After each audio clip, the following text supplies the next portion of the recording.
and blessed unity with the L-O-V-E. Love is the solution, so set your love free with the L-O-V-E. Further evolution and blessed unity.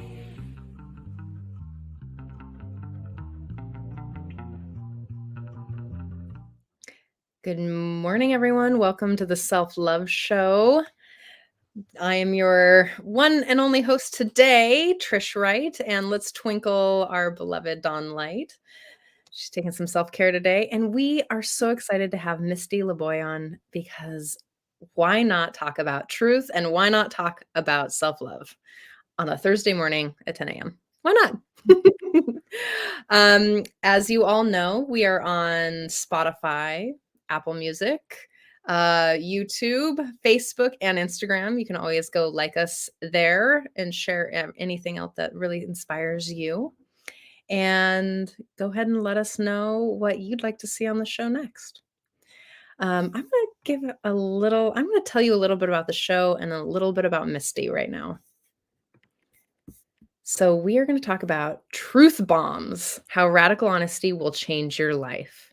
Radical honesty has the power to transform your life by fostering genuine connections, relieving the burden of lies, and promoting self-acceptance. When you commit to speaking your truth and living authentically, you invite transparency into your relationships, leading to deeper trust and understanding. The freedom from hiding or distorting facts will reduce stress and anxiety, allowing you to live with greater peace of mind. Moreover, radical honesty can be a catalyst for personal growth as it encourages self-awareness and self-acceptance, ultimately paving the way for a more meaningful and fulfilling life. Misty Laboy is a master makeup artist, weight loss advisor, and self-love mentor. Her journey began selling cosmetics to put herself through college and support her family. Along the way, she discovered her passion for helping women transform inside and out. Despite achieving success in her career, she struggled with her weight until she found that diets don't work, but lifestyle changes do. This realization led her to the top 2% of her company and a mission to help others shed pounds and gain. In 2020, she hit a low point with a lot of us and embarked on a spiritual self-love journey, healing addiction, and finally finding inner fulfillment. Now she empowers women to discover their worth beyond appearance and embrace their own self-love journey. Thank you for being here. Thank you for having me. And what a perfect time to be on too, because a lot of us, but that time between, I don't know, mid-November and about now has been a lot. Not only with family, but with food and with, I don't know what it is about that interesting holiday portal that really shifts all of my habits. Like they all go out the window. Yes. And I'm like, oh man.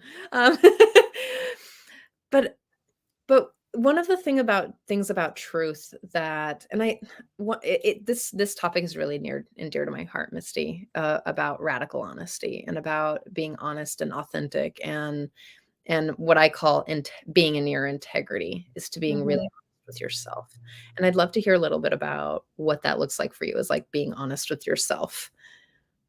Yes, for me, I had a little bit of a spiritual awakening, and I had to get radically honest with myself. And the best way for me to describe it is to stop believing my own bullshit and to start really just owning my stuff, just really taking ownership for my role that I play in relationships with others, but also, as the main character, the role that I play in this life.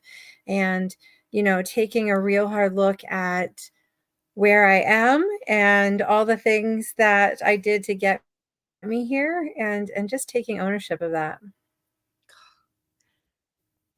In a world where we're kind of taught not to do that, like to never take ownership or never take responsibility for how our world shows up or how we have impacted others is kind of a power move, you know?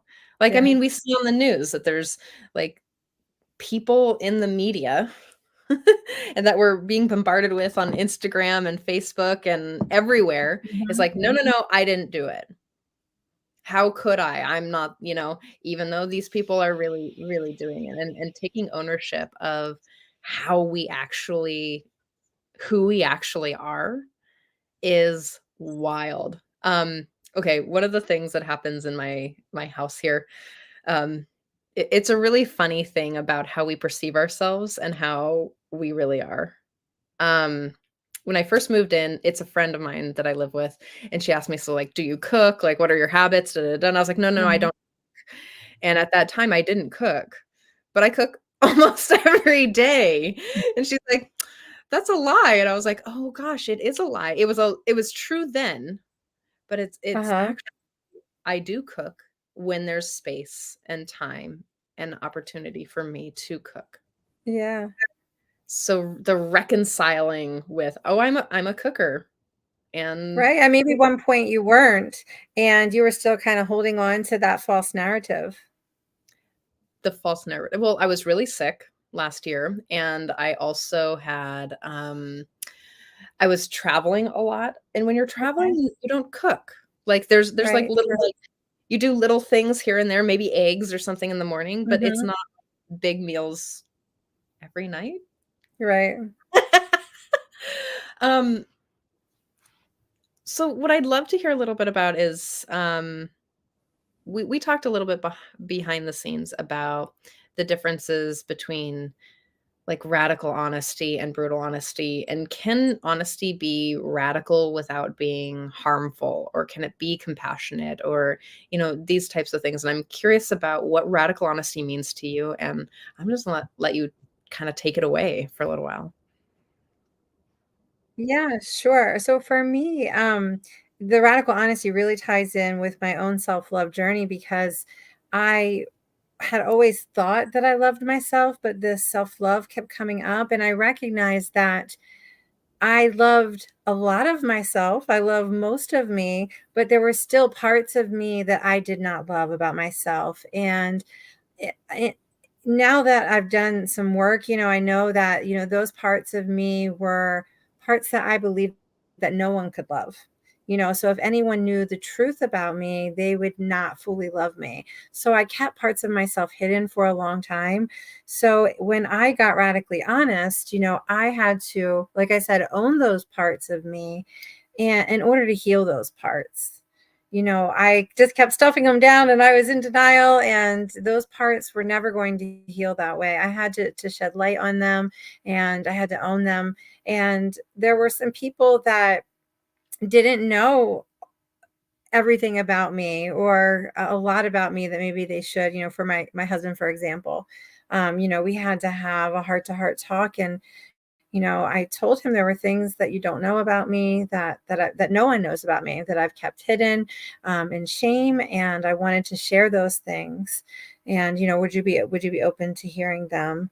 And thankfully he was, and I think he loved me more for being authentic and honest with him. And he showed me that that other people can love those deep dark parts of you as well. And the difference between radical honesty and brutal honesty, I would say, is empathy. So with radical honesty, you are, you're having empathy for yourself, you're having empathy for others. And, your delivery is maybe much more gentle, where brutal honesty is, you don't care, a bull in a china shop, you don't care who gets hurt, you just need to deliver the truth. So there's definitely, those differences that I would note. Yeah, definitely. When we start to see ourselves and accept ourselves for all of our quirky, unique, not not the places where we can socially conform, you know, Right. those places, all the other places where we see ourselves as whole and complete humans is a really beautiful place. Like, I've got to accept that I'm neurodivergent and I have these weird things that I just annoy the bejesus out of me. Like, I annoy myself and everybody else is fine. Mhm. And I have to accept those things before I can even change them if I can or if I want to. Yes. And I have to be honest about who I am. And what I loved about what you wrote in the description of the show is that it frees you up from being someone you're not. And Right. what's the quote? You probably know. I think it's the quote is something like, "Be yourself because everybody else is already taken." Have you heard Yes. that? Yeah. Yes. I don't That's a remember good who it one. Yep. and what Yes. someone gave it to me a long time ago, and I didn't quite understand what that person meant. And it only recently, like in the last, since the pandemic, and I really started focusing on self-love and what that actually looks like. What self-love Mhm. actually looks like is acceptance of oneself Yeah. and be radically honest about who we truly are and to just Yeah. give it to someone as kindly as we possibly can. So one of the things that I present in the world is to you might like this, you might also be like, "Oh gosh." One of the things that I like to do is I like to give people enough information all the time to self-select out. Hmm. You know what I I mean? So like that. radically giving you maybe oversharing even. If I'm giving you like, Yes. we're gonna go do this thing. I don't feel great today. Like, I got this going on. I got this going on. I'm feeling a little anxious. I'm already a little da da da da da. I have all this stuff going on, and I want to give you all the information that you, Misty, might need to know. That you might be like, you know what? I'm actually not feeling Trish, or I'm not really feeling this engagement, and I want to go home, or I want to go do something that's more nourishing to me. Like, that's the Right. information that I want to give people. And trusting that the right ones will stay and the wrong ones will leave, that it's just kind of letting go of any expectations. And um, for me, it was about taking the mask off. So for so long, I felt like I checked all the boxes. I did all the things I was supposed to do. I graduated from college. Yep. I got married, got a house, had the kids. I mean, it was all the things, and I was still feeling so unfulfilled. And I was a chronic people pleaser. That was my way of managing other people's emotions, and always just kind of at the detriment of myself, helping others. And as a mom to three children, never putting myself first, I had this mask on, and not very few, no one really knew who I truly was, because at all times I was wearing some form of mask. And when I got radically honest, at times it felt like I was living a double life. And I thought, this is exhausting. Why am I doing this? Like, if they don't like me, they don't like me. But this is too much work. This is too hard, and it was exhausting, and I kind of lost myself for a while. And when I decided to be radically honest, I decided that I was going to say yes to the things that I wanted to say yes to. I was going to stop doing the things that didn't bring me joy and start putting myself first. And I tell my clients all the time, when they say you're in the airplane and the oxygen mask drops, you got to put yours on first before you can help others. And when you do that and you focus on self-care, you are your best self to help others, and you can help so many more people that way. So, when I finally was able to take that mask off and breathe, I had this peace that came, and this full, loving, total self acceptance of who I was. And, a part of me felt like if they don't like it, that's okay. They don't have to like it, because I'm not going to change anymore. I'm not going to people please anymore. I'm going to really just do me. And I can't tell you the freedom that has come with that decision. It really is. So I want to cover masking for a moment. Mhm. And I didn't quite understand this whole concept until like I said, I was diagnosed with ADHD a few years ago, and it totally changed I was like, oh, that makes sense. But for everyone else, masking is the the way that one conforms to fit into social norms and the social constructs of how society works. Like, you are supposed to work in this way. You are supposed to get the Yes. kids, and you're supposed to look a certain way. You're supposed to behave a certain way. You're supposed to do all these, like the checklist of social norms, where you can participate in those norms to get the benefits of society. That's what masking Right. is. So when you Yep. take the mask off and start becoming more of yourself, your true authentic self, this is where it gets a little bit harder for a couple things, because Mhm. you don't no longer get to get the benefits of the social, society, but you also You'll have to deal with some rejection. There will be people that aren't happy with this new you, they'll think you've changed when really you've never changed. They just didn't know who you really were because you had your mask on. yeah. So that it's so important that when we want to love ourselves, it really is the place of giving ourselves the opportunity to be ourselves. And one of the things about it is also dealing with rejection. Like, Mhm. I'm not everyone's flavor, and Misty, you're probably not everyone's flavor, and you're like, that's okay. I don't want to be That's everyone's okay. flavor. It we're not made for everyone. Right, and There's when we stop looking for that external validation, their opinion's not going to matter as much. So in getting radical with myself, I had to ask, why do I care so much? Why is their opinion more important, especially a complete stranger?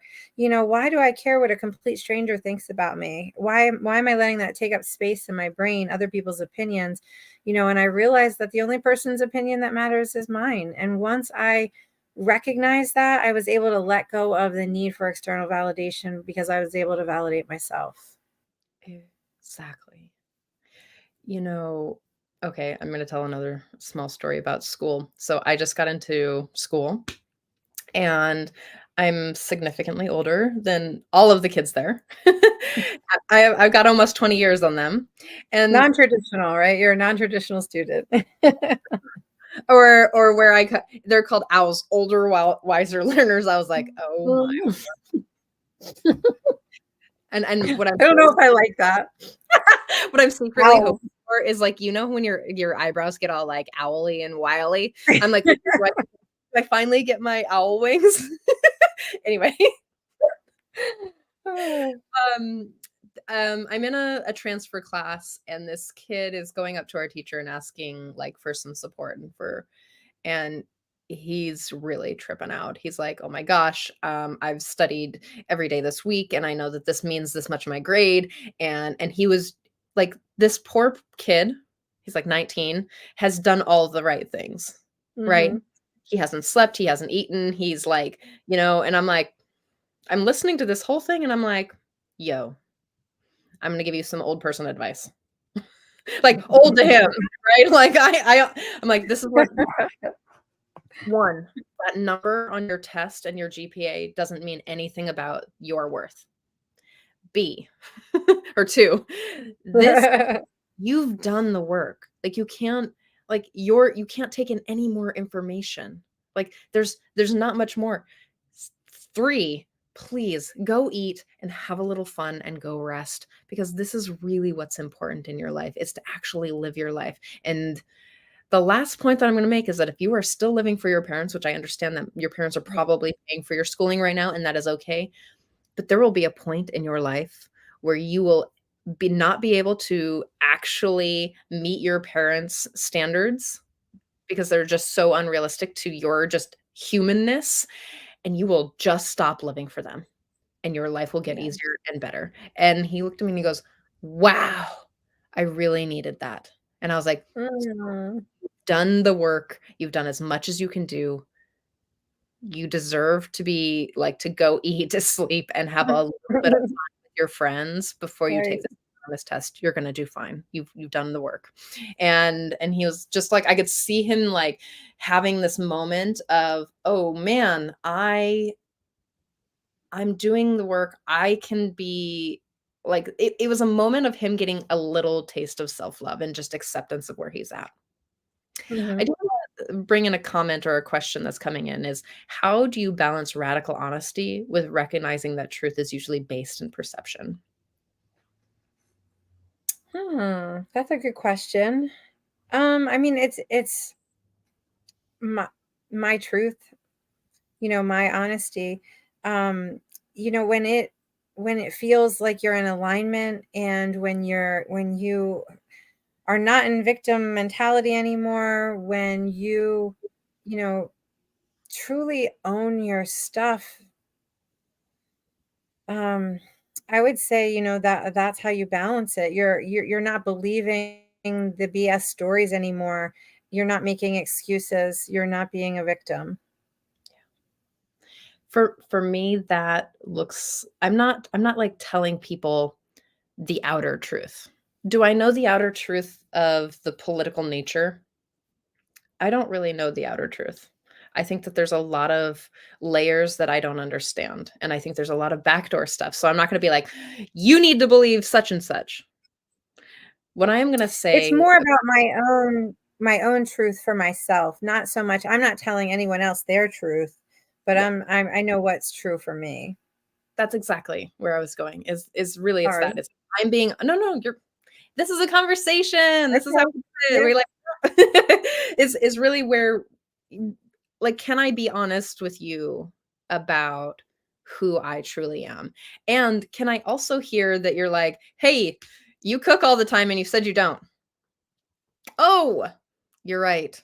That is a where a cognitive dissonance where I'm not able to show up in reality. What is that? And be able to look at those things. It's like, Mhm. I love that you brought in empathy, the empathy piece around radical honesty. It's like, it really truly is that. Can I tell you? I don't know why that happens. Can I tell you, um, what is real for me right now in the most loving and kind way without people pleasing or infantilizing you. So if I don't you know what I mean by that is like if I can't be like, "Hey Misty, whatever the thing is like your socks stink." And if I can't tell you in a loving, honest, direct way. With your intentions too. Yeah, Intention is a big part of it. When I'm speaking to someone and they know my intentions, they know, it's for the greater good, that I'm not speaking out of anger. I'm not speaking to hurt them in any way. I'm speaking on with pure intentions in order to help them. right. So it would be like, "Hey Trish, your socks stink. I got you another pair of socks so that you can feel more confident and, be part of the community because people want to hang out with you now." Like there's a way that truth can be caring. And one of the things that I've always said in my practice, I also work with codependents and people who are um, people who have abandoned themselves to Mm, get the love of others, which actually isn't the love of others. I say that it's pretty radical, is that people pleasing is essentially gaslighting reality for the other person and yourself.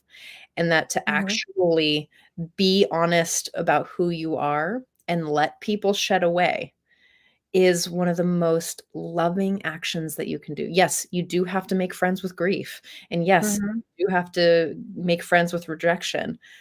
But what happens is that you shed away the mask, you shed away the skin that doesn't belong to you. That's not actually yours. And you get to just show up. And what happens in your relationships is that you give permission to people to be themselves as well. And your relationships get mhm. better. Because if I was to be like, "Hey Misty, where you live? You wanna go hang out? You wanna, like, have lunch or dinner?" That I can trust Misty to be honest with me about whether she wants to be around me or whether she likes me or whether she wants to do the thing. Like, I can actually trust that person, and what trust does is that it really gives you an opportunity to really truly have intimate relationships through the Mm. vulnerability of truth. Yes, and one thing I'd like to add to that is, you know, part of being radically honest with others was I stopped coming up with BS stories and excuses. There was a baby shower. No, thank you. I don't want to go. Not, I have to work. I'm not feeling good. I don't want to go. It's as simple as that. And no is an answer. And no doesn't require any explanation. You don't owe anyone an explanation. So, I was finally able to be real and be honest, and no, I don't want to go to the movies because that's not what I feel. I don't feel like doing that right now. And being honest with your friends, it's just crazy sometimes some of the stories we concoct for why we didn't go somewhere, why we didn't do something, when really just be honest about it. I love you. I don't want to go. And it doesn't mean anything about how much I want to be with you. I just don't. Right. That's perfect. Because socially, there's just like this obligation to be something else. So I have this whole theory about how we're taught to be in relationship, and that love is socially and religiously, love is considered sacrifice. Like if you're sacrificing, you are loving them. And I'm going to Mhm. kind of poke at that. And a lot of people on this podcast have heard me say this, is that for me, love is the radical acceptance of what is.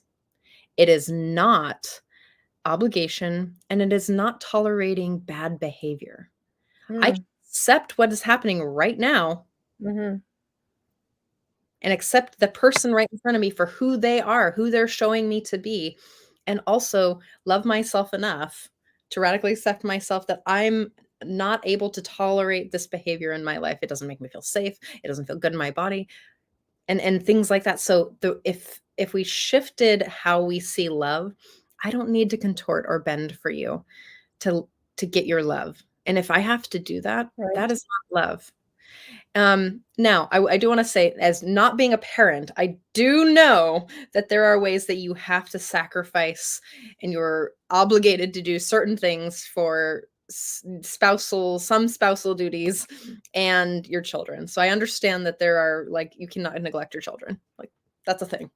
Or Yeah. or in your life. And that's also a form of self-love. But if you can show up and do it from a place where you've done enough self-care and rest, and you're showing up honestly, even if there's a lot of like, oh gosh, we're all tired sometimes, that if you're showing up honestly, that is a really big place of radical honesty and self-love and truth. Yeah, my husband and I actually have an open marriage, and a big part of making that work is, getting rid of all the people pleasing and doing things out of obligation. We have no expectations of each other than communication, Yes. which is very different from most marriages. But once we removed having expectations of each other, there was a different appreciation. And you do things then because you want to do things, not because it's expected of you. And it really changed the dynamic of our relationship. Doesn't it suck to have someone do something for you because they're obligated? The energy of it, I'm always like, Yeah. I hate it. Begrudgingly. It creates resentment, I think. It absolutely, and it also just doesn't feel good. This person's like, Mhm. "I don't wanna do it, and I'm doing it because you need me to, and I told you I would," and I'm like, I would rather you not. Don't worry about it," you Or know? I'm doing it to make you happy. It's like, no, thank you. You can't make me happy. Only I can do that for myself. Thank you. It's not your job to make me happy. Hold on. The logic behind this is really cracking me up. I'm doing this to make you happy, even though me doing it with, like a dark cloud and, like, hating it, like, there's nothing about that that makes me happy. Like, Right. no, Right. that's not making me happy. It's just No. like, "Oh my god, I want to give you a pair of socks because I love knitting you socks." Like, you're gonna be like, "Oh my god," even if you're like, "I'm not really into Trisha's socks." You're gonna be like, "Oh my god, this is great. Thank you for doing this out of your authentic place, your authentic heart, and desire rather than being like, oh God.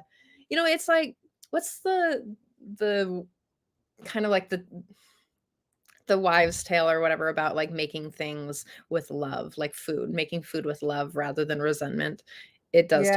You're not I like, was in Paris for my birthday in September, and I was like, "How is it that everything tastes good?" And my friend that lives in Paris said, "Because everything they make is with love. They really genuinely love cooking and baking and creating, and you can taste the energy. It's all the energy that's put in comes out, and you can taste the love for sure." exactly. And this is really all about being honest about who you are. And it takes a little bit because there's a lot of, let's talk about shame a hot second. Let's Mm, talk about cool. guilt. Let's talk about Yeah, I can attest to that. For me, I was recognized at a young age that I didn't believe in monogamy. And my family was Catholic and, very strict about a lot of things. And I didn't feel safe to even voice my opinion. And, I followed along with those social norms, even though it just killed me inside. I felt like I wasn't being true to myself. It just felt very wrong to be myself, but at the same time, everything society was teaching and telling me I couldn't be right, either way. So yeah, a lot of shame and guilt, just believing that for me, we were not put on this earth to spend it with one person for the rest of our lives. Like that never resonated with me. And I thought, why would I have to choose one partner? There are so many amazing people in the world and so many amazing partners that I want to get to experience, and I don't know what life will bring. Why would I just spend my life with just one? To me, that didn't feel authentic. And coming out about that, I experienced a lot of ridicule and a lot of shame initially until, I felt strong in my beliefs enough that and didn't need their approval. Even my own father said, "I can't condone this. This isn't how you were raised." And I was like, "It's okay. I don't need you to condone it. I don't need your acceptance. This is my life. This is how I choose to live it." So yeah, I can definitely relate to that. thank you for sharing all of this and about your life because I know that this is a really difficult thing to share. I started on my polyamorous journey 8 years ago, and Mm, it was difficult for me to kind of deconstruct monogamy and love and relationships and what we're really taught to do in society. mhm, And where I had come from is abusive monogamy, mm. control, like love is control and love is sacrifice. And I didn't there was something about that that didn't feel right to me. I didn't want to be subservient to someone. Not surprising, right? And and it took me a long time to get through some of the challenges of my own, attachment stuff and my own insecurities and my own self-love and my own honesty. I was a huge people pleaser, and Mhm, I was constantly lying to people, and I was conforming to get love because I didn't have enough, solidity in myself. And so one of the things about it that I've really learned is that love comes in a lot of different factors and in a lot of different aspects and ways. And that when we allow ourselves to separate morality from integrity and kindness and authenticity and acceptance and love, right? mhm. My version of love is that when we separate those things, that what you get is a more full relationship with Definitely. yourself, with other people. I bet there were some, I also got the, like, shame and the guilt and, like, the Mhm. homophobia and the all the, like, icky because people are afraid and because I didn't fit into the social norm. No, because I Right, didn't want to. right. that there's all this social shame that comes along with that. And when you're radically honest about those people, like, hey, this is who I am, this is how it goes, you lost a lot of people. Like, the thing Mhm. about being radically honest is that you have to make friends with grief. I know that I've said this and we've talked about this a little bit before, is you have to make friends with grief because people will come and go.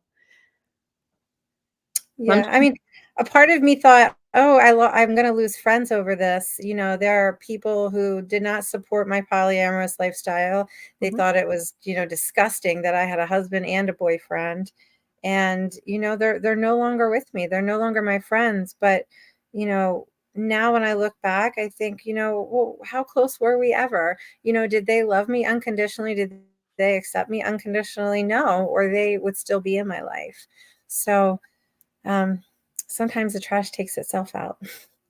it's true. And that's the thing is like one of the things about relationships is like my all of my relationships, my value in relationships is growth. Are we evolving and growing together? And one day, but not now, I would love to tell you about um I have like a second or third date make or break questions. I call them make or break questions, or or can I scare you Ooh, away? I would And love to hear these. and they're really, really funny, you know?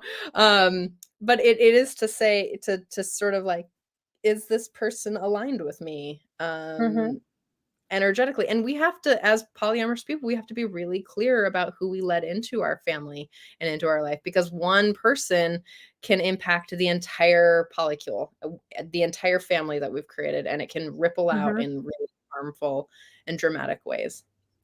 Um, Yes. but I do wanna say, do you wanna talk about uh, some oh, shoot, what was your tool? Self-acceptance. Would you like to talk about The self-acceptance? the the tool you said? Yeah. Yes, I would love to talk about self-acceptance. Just let me pull up my notes here. Even though I could talk about this topic without notes, I wanna make sure I don't miss anything, but Um, transformation is always preceded by a moment of acceptance and radical acceptance, really. So for me, when I got radically honest, then I was able to radically accept myself, which for me, that was fully loving all of myself, the good, the bad, the ugly, the parts of me that felt ashamed for, having infidelity, for cheating, and all the things that I had felt shame for, that I wasn't honest with people about, which I didn't own. In order to fully love myself, I had to accept the good, the bad, and the ugly. So those were the things. Let's see. It's absolutely possible to love and accept yourself while still being committed to personal growth. I sometimes my clients will say, "Well, I don't love that about myself," or "I want to change that about myself." In order to change, in order to make change, you have to acknowledge something first. So you have to own it and acknowledge it. And you can love your body, you can love yourself, and there still be parts that you want to change. We're talking about unconditional love here. So unconditional means no matter what. As a mother of three children, I have unconditional love for my children. Nothing they say or do is going to change the fact that, I love them. I have unconditional love for myself, for my partners. It's not going to waver regardless of the outcome. And that could even mean separating or divorce. You can still love someone unconditionally, and they may not be a good fit for your life right now. They may not be good for you in other ways. Off on a side tangent there about unconditional love, but back to self-acceptance. It's embracing who you are without any qualifications, conditions, or exceptions. It's understanding that you are separate from your actions and your qualities. You accept that you've made mistakes and that you have flaws, but you do not let them define you. In fact, you look for learning opportunities on the path to success. It's also encompassing actions like embracing your embarrassing moments, chalking them up to humanness and moving on. No, we're not perfect. We all make mistakes. Own those mistakes. And one of the things that I love about owning your negative qualities is that people can't use them against you. So for example, me, I am a messy person. I'm creative, I'm artistic, and by nature I'm messy. And people that know me and that are closest to me, they know, they call me Messy Misty. Sometimes I'm messy. I own it. And if somebody said to me, "Oh my gosh, you're so messy," I'd be like, "I know I am," and I would laugh because that's me. I wouldn't feel the shame or embarrassment that I once did. you know um when people say things, even if it's meant to hurt you, if it's true and you've owned that truth, then you take away the power. Then it can no longer hurt you. When you practice unconditional self acceptance, you begin to love yourself, embrace your authentic self, and work on improving your less than desirable traits and qualities. So, from that stance, you're able to take action to improve and change. Freedom and self mastery come not from self denial, but from self acceptance. Only when we allow ourselves to feel everything fully without judgment can we maintain the high vibration that so many of us crave. So, just to be clear, self esteem refers to how you feel about yourself, whether you feel you are generally good, worthwhile, or valuable, while self acceptance is simply acknowledging and accepting that you are who you are. And on my spiritual journey, on my self love journey, I spent a lot of time digging into me and learning about me and why I am the way I am. I did things like learn about my attachment and my core wounds and childhood stuff. And the more I dug deeper into it, the more I felt compassion for myself and empathy for myself. The more I understood, why I did the things I did, why I made the choices I made, and ultimately, what brought me here today at this moment, this divine timing that we are in now. And part of self acceptance too is owning your role in other relationships. So, for example, I was married and divorced, and, it was easy when I was younger for me to blame my husband. At the time, he cheated on me. And, I build up the story about me being the victim and him being the villain and all the horrible things that he did. And I believed that story for a long time. And it wasn't until I was older and able to reflect on our relationship and, own the fact that I wasn't being true to myself and own my part in it and own that I tolerate it. If you're permitting mistreatment, if you are in an abusive relationship and you're choosing to stay, you have to own that you're co-creating that relationship with someone else. People can't just do things to you. You are choosing to stay in that. And even if it is an abusive situation, like, you have to own your part in order to be able to heal and make changes.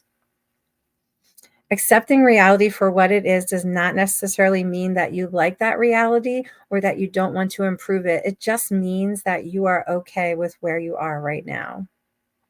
You do not need to condone or improve of your actions, traits, and characteristics to accept that you did engage in those actions and that those undesirable traits and characteristics are a real part of who you are. In fact, accepting those less negative aspects of yourself is the first and most important step in removing, adapting, or improving that which you do not like about yourself. So if you are, 2024 is here and it's a new year, and I don't really subscribe to the new year, new you, because um, you're always evolving, you're always growing and improving, and you don't have to start with a clean slate. You can take what you've learned and build upon it. So when you radically accept yourself, you can start to radically love yourself, and you can start living the life that's meant for you. One that connects with your higher self, with your true intentions, one that will bring you peace and freedom and happiness. So I hope that was some good information that I shared with you. I would love to have you check out my website, mistylaboy.com. And I have a wonderful self-love quiz on there. It's really your self-love blocks. What is blocking you from truly loving yourself the way you need to be? Thank you. Yeah, this is great. Let me put in your information so everyone can Sure. find you there. And let's go to the self-love quiz. Take me to the quiz. Oh, yeah. And I'm going to put in the quiz right here as well. Tell me more about the quiz. Sure. The quiz is about your self-love blocks. And we all have, certain core wounds or things that really keep us stuck in our patterns and stuck in our cycles or our loops. And once you learn your love lock, I reveal the key to you that will help you unlock your love for yourself. And you'll get a wonderful email result that will go into detail what your love lock is and the key that will heal and open your heart. Ooh, I love this love lock. Let's get free. Um, Yes. For you. Before we go, I'd love to hear a little bit of why you think self-love is important. Yes, that is a great question. And for me, as a makeup artist and a transformation coach, I loved what I saw in the mirror. As I progressed, I loved helping people, look and feel their best. And although I liked the results that I was getting and I was happy with what I saw in the mirror, there was still a part of me that felt like I was never going to be happy. I had this God-sized hole in my heart, this void that for as long as I can remember, I felt this. And I tried filling it with sex and alcohol and drugs and retail therapy and food. You name it, I have tried every way to fill this hole. And I came to a point in my life where I thought, I'm just never going to be really happy. I'm just never going to be truly happy. And, I was kind of succumbing to this sad realization.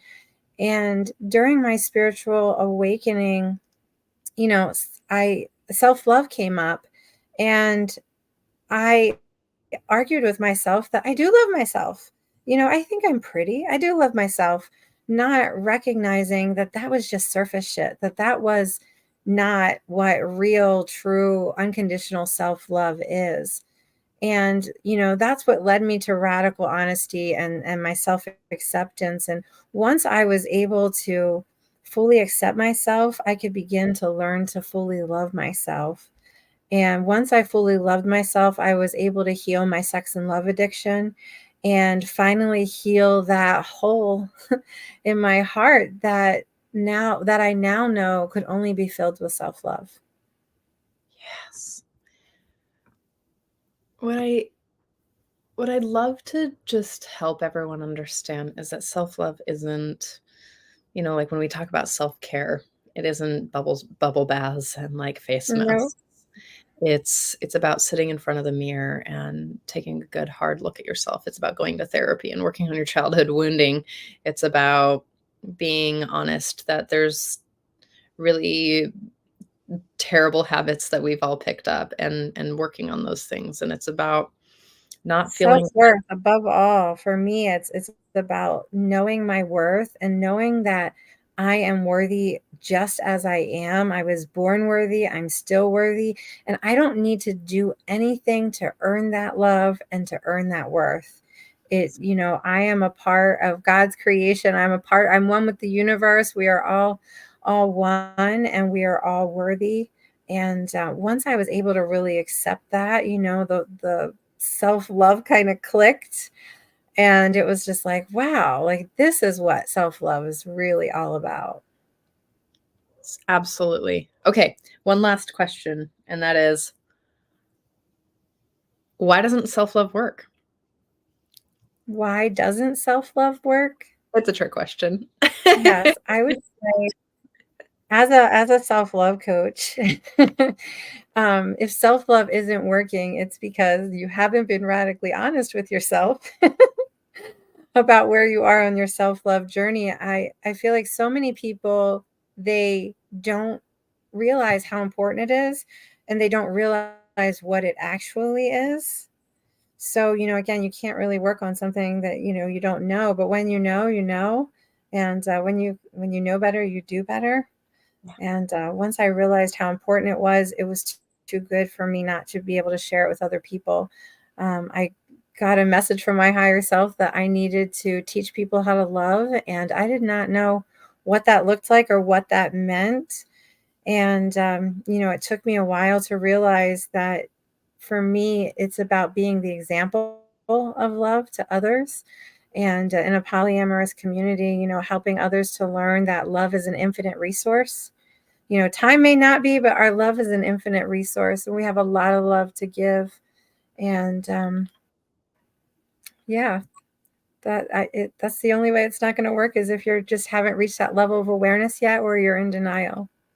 Yeah. One of the things I think that self-love is also about community love. Like if I'm just walking Mm. through the community and just sort of like being super selfish and being like, oh, it's all about me. And like, but is that really self-love when people are talking about you and you you're not caring for the people who care for you? And I think that there's this need that my self-love. So okay, I have this like other thing that I like, that I live by. It's called the triple win. I live by this total thing. I'm like, okay, is it good for me? So as a people pleaser and a codependent, I have to really think about, is this good for me? Is this healthy for me? Is this like, is this harmful to me? If it's a yes, and yeah. So I have to really, is this good for me? And then is it good for you? Is it good for Misty? If it's good for me and it's good for you, but it's not good for other people. So this is also the realm. I kind of moved this from business ethics plus the understanding of the way that I show up in polyamory. Is it good Okay. for me? Is it good for you? And is it good for everybody else?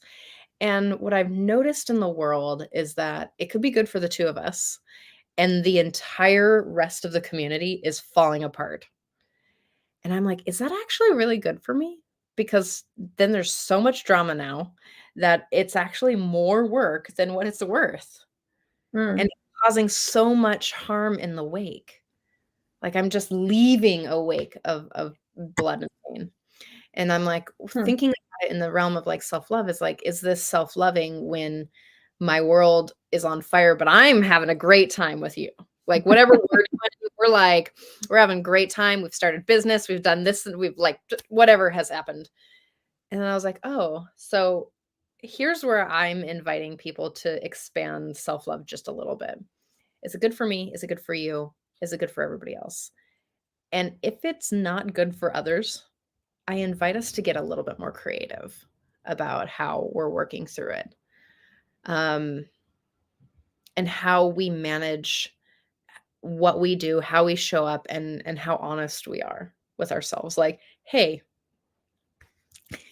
how can I be like, hey, it's good for me and it's good for Misty, but it's kind of causing everyone else just awful experiences.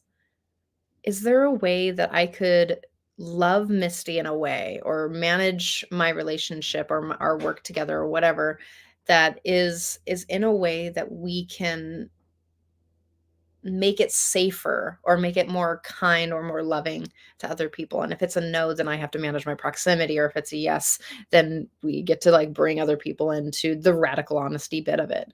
Like, can we just be honest about it?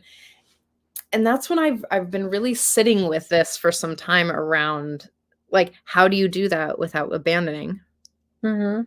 without contorting, and without being obligated to anything, and without just full on like running through walls with a like what's happening in my brain right now is like you like the feds kind of sometimes run through walls and Yeah, yeah. like because sometimes I think that our excitement and our self-love are the way that we can move through some things. Like it can be kind of like bullish. And I've just been thinking about that. What do you how do you feel about what I just shared? I mean, there's definitely a delicate balance. You can't compromise yourself. And, you can take other people's feelings and opinions into consideration, those that are closest to you and matter most, but ultimately it's your life. Yes. And, you know, am I doing this to please them or Yes. to not disappoint them? You know, and how important is it to you? Exactly. So like you have to pick and choose your battles. So like, for me, it's like it's important for my husband to have the bed made. It's not important for me, but I'm the last one to get out of bed. I make the bed because it's takes me 2 minutes and it makes him happy, and it's something easy that I can do. You know, it's not that big of a deal. Where some of these things get really complicated, and they definitely require more hard conversations. Exactly. Those radical, honest conversations. Yeah, yeah, Mm. yeah. Misty, I've had a lot of fun with you today, and I love your Thanks. what your values are, and I love where the direction of your North Star. I really appreciate the time and the energy that you've taken to sit with me today and to share out to the Self Love Show audience. And I appreciate you all for being here with us as we have this conversation about honesty and truth and acceptance and people pleasing and really finding your way through your own self-love and a better life. So I appreciate your time and energy. Thank you, Misty. Yeah, thank you for having me as a guest on the show. I love your energy. I feel like we could definitely be best friends in real life. Hey, so if you've enjoyed this show, you can find Misty on Instagram at Misty_Laboy. And you can also find take the self-love quiz and find her on her website, which is mistylaboy.com. Again, if you liked this show, like, share, subscribe, send it to your friends. And I want to give a special thank you to Love Coach Academy, Scott Katamas, and the whole Global Peace Tribe community for being our muse, our mentors, and really showing up for us. I want to give a sweet, big love to our team, Roy and Russell, for Roy and Russell for always showing up and doing all the back end stuff, making sure that Misty gets all the information that she needs to be on the show. And we will see you here, same time, same place next week. Thank you all for showing up for yourselves and for us. Bye.